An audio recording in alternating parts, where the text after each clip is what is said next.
أما أنتم يا أبناء رجال القوات المسلحة، لقد قدمتم صورة مشرفة للعسكرية المصرية.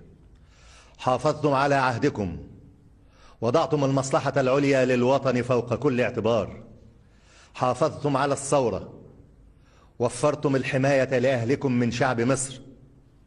تعرضتم للكثير من التحديات، وهذا عهد مصر بكم وثقة الشعب في أدائكم.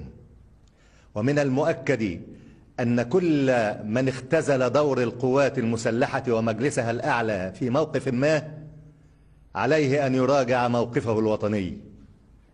وفور انتهاء المرحلة الانتقالية سوف تتفرغ القوات المسلحة لدورها في حماية الوطن، وهو الدور الذي تحملته على مر التاريخ.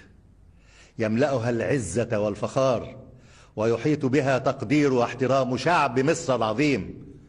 إن الدماء الذكية لشهداء ومصاب الثورة ستظل مصانة في ذاكرة هذه الأمة.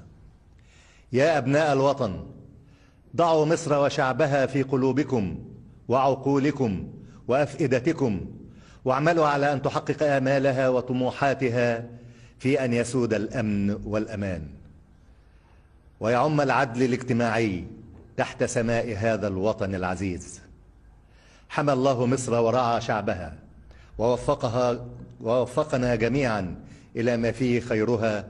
والسلام عليكم ورحمة الله.